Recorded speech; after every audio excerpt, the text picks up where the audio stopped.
Hello, everyone. What I wanted to do today is talk about a different type of generative AI. Now, you've seen me do the comfies and the stable diffusions. This is going to use Photoshop. And as you can see here, I have a summer beach scene with a turquoise ocean, and it gave me variations. But how did I get here?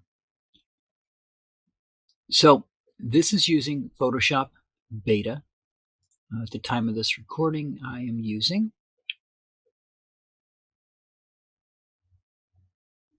let's see if the updates will give me the version number. I am using version 25.6 for Photoshop. So we're going to go up here. I'm going to say new. Just going to go with the square.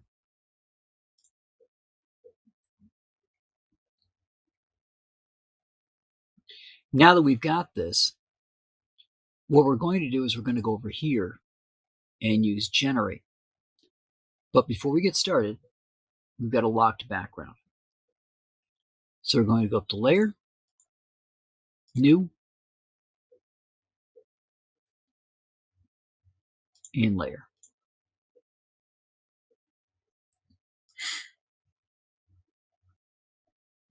Now that we've got this, we're going to go up to File, Generate Image Assets. Now, the fun part about this is you select the part of your screen. As you can see down here, it's a select object where you can remove the background. So we're just going to use the square tool, select the entire background, click Generative Fill, and now it allows you to type in what you want to put.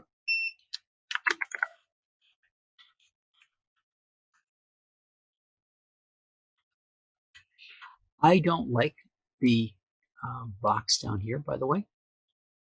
It's kind of problematic, but you'll see how we got to the box that was on the side.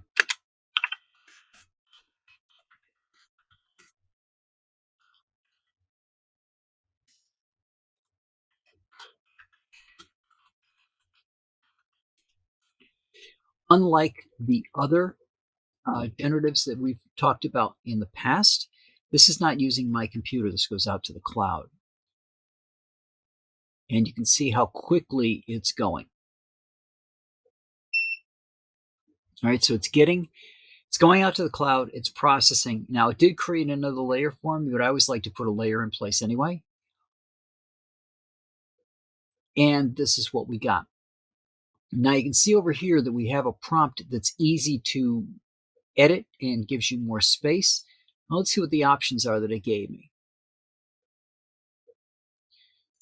Now, personally, I think that the beach scene looked a lot more realistic. So let's just look for a fireplace.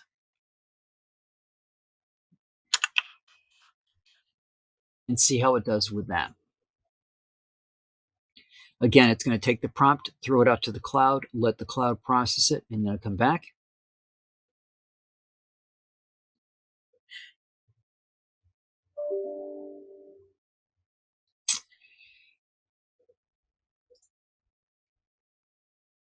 And these look a little bit more realistic than that last one did.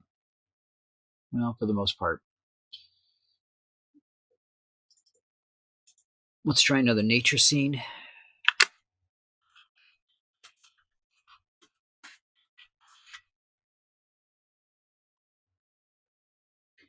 But you can see that what this would get for you is that you're just being able to do things all in a tool. So if you were using Photoshop originally to do your editing, that looks much better than the fireplaces came out to be, and you wanted a new background, you could do this. Now, in theory,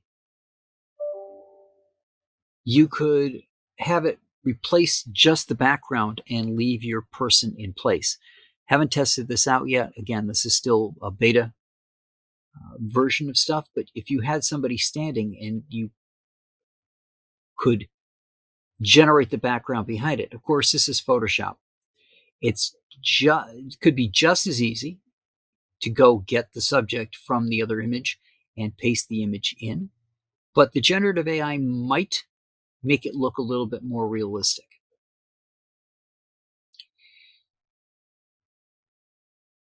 If it does, that would save you a step. If it adds shadows and things like that, I'm not going to think that this is quite that sophisticated yet. Um, so, for example, if you were to do an urban scene and put somebody in that urban scene,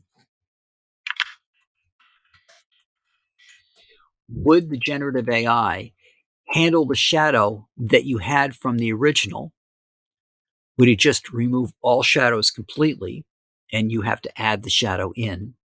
Or would it treat the um, shadow as the light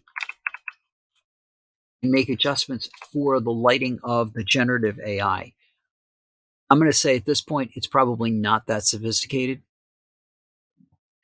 but this is a way of quickly creating a background that you can use in your image inside. Wow, look at those cars. Inside your um,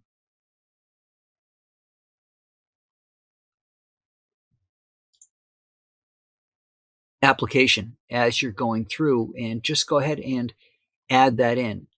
Now, it obviously does some things better than others. Those nature scenes were really nice.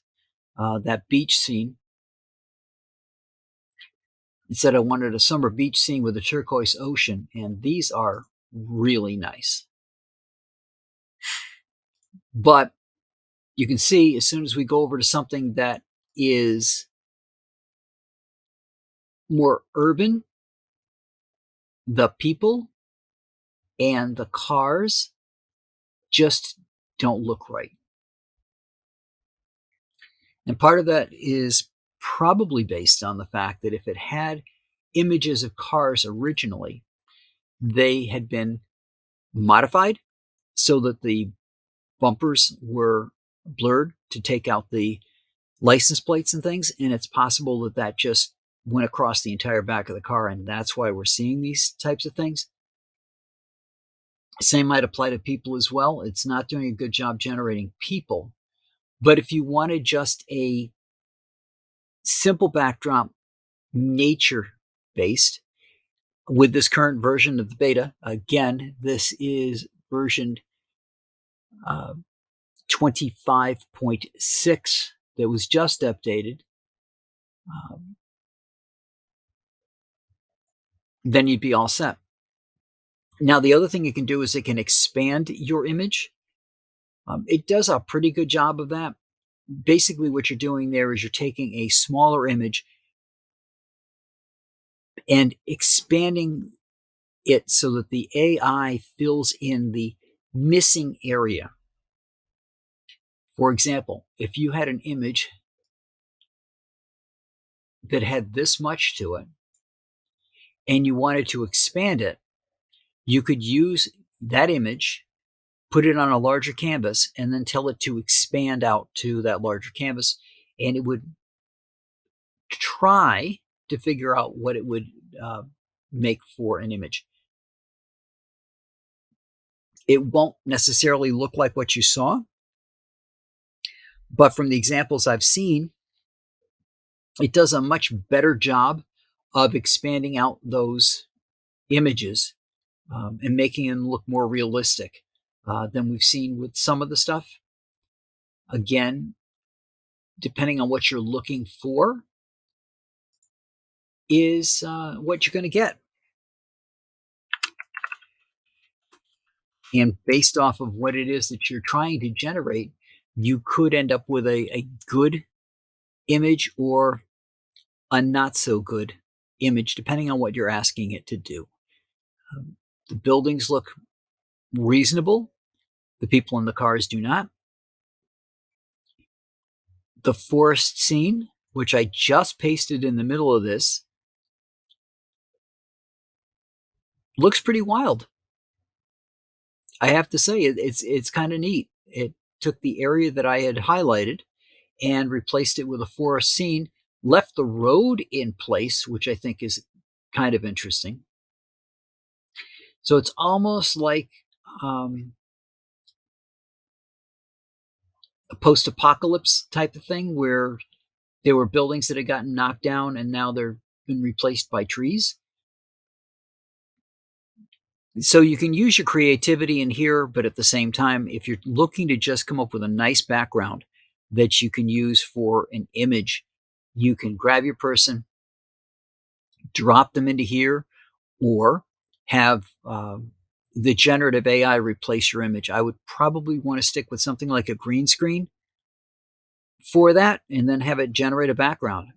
So you have your person standing there and just say, okay, they're on a forest path, and you get a forest path. So that's what I got for you guys this week. This is another way of generating an AI image that you can use in your photography. And I'll talk to you guys all next week.